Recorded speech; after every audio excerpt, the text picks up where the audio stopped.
అంటే నేను గరుడ నేను కూడా చూశాను. నాకు మీరు రీమేక్ చేస్తున్నాను కానీ నాకు ఫస్ట్ అనిపించింది ఏంటంటే, ఎక్కడ కనెక్ట్ అయ్యి ఉంటారు వీళ్ళు? అంటే ఒక ఊరిలో ఎమోషనల్ డ్రామా అయితే అది అందరూ కనెక్ట్ అవుతారు. ఆ పెద్ద స్టోరీ అయితే ఉందో, స్పాన్ ఏదైతే ఉందో చాలా ఉంది. బట్ ఆ క్యారెక్టర్ మీరు యాక్సెప్ట్ చేశారు. దేనికి యాక్సెప్ట్ చేస్తుంటారు? దాన్ని ఎలా మార్చి ఉంటారు అని నేను ఆయన విజయన్ కూడా అదే అడిగా. ఓకే. అసలు ఆ క్యారెక్టరు హీరోయిస్టిక్ క్యారెక్టర్ ఉండదు యాక్చువల్ చెప్పాలండి. మిగతా 2 క్యారెక్టర్లతో పోల్చుకుంటే. ఇంకా మా వర్షన్ చూడండి. అదే ఇప్పుడు అదే చెప్తాను కదా. మన వర్షన్ చూడండి. నేను చెప్పింది కరెక్ట్ కదా. 100% కరెక్ట్ సార్. అంటే ఇప్పుడు సూర్య అదే అన్నాను సార్. ఇప్పుడు నాకు ఎలా ఉండేదంటే ప్రభాస్ గారు చిన్న అన్నారు, ప్రభాస్ గారు సినిమా రీమేక్ చేస్తావు అన్నారు. నేను సూర్య సినిమా కూడా రీమేక్ చేస్తా.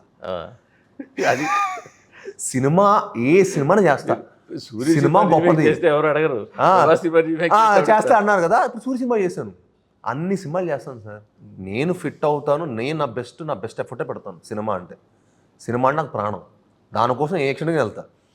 సో సూర్య క్యారెక్టర్ని అంటే మీకు సూర్య క్యారెక్టర్లో అలా పెట్టినా డైరెక్ట్గా ట్రీట్మెంట్ బాగా చేసుకుని నాకు ఫస్ట్ నుంచి మేము ట్రీట్ చేద్దాం అని అనుకున్నాను సార్. అంటే నేను డైరెక్టర్ గారు కూర్చొని మా ఫాదరు వాళ్ళు కూర్చొని డిస్కస్ చేసుకున్నారు అనమాట.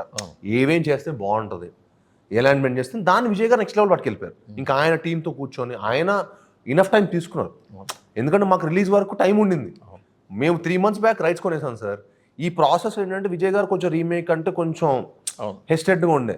సో బట్ నాకేంటంటే ఈసారి మటుకి ఫిక్స్ అయ్యాను సార్. కాస్ట్ డైరెక్టర్ గారు కరెక్ట్గా ఉండకపోతే మటుకు వద్దు, మనం రైట్స్ కొన్నా డస్ట్బిన్ పడేద్దాం.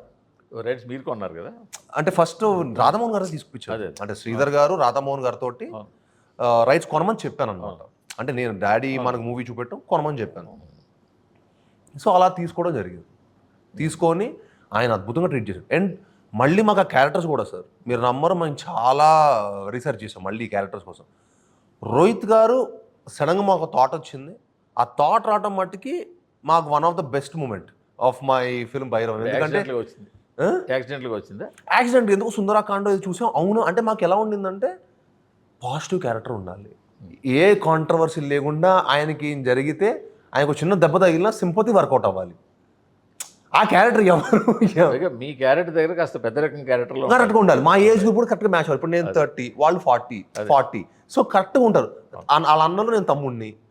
అదే ఆ కరెక్ట్ సింక్ ఉండాలి. ఎలా ఎలా ఎలా అనుకున్నప్పుడు రోహిత్ గారు చూస్తే అరే రోహిత్ గారి ఫేస్ చాలా ఇన్నోసెన్స్గా ఉంటుంది కదా, ఆయన మీద కరెక్ట్గా ప్లే చేస్తే సినిమా అదిరిపోద్దని ఇంకా ఫిక్స్ అయ్యాం. తర్వాత మళ్ళీ రోహిత్ గారి ఏజ్కి బ్యాలెన్స్ చేసి ఇంకో యాక్టర్ కావాలి. ఇంకా వాళ్ళిద్దరు బెస్ట్ ఫ్రెండ్స్ సినిమా కథలో.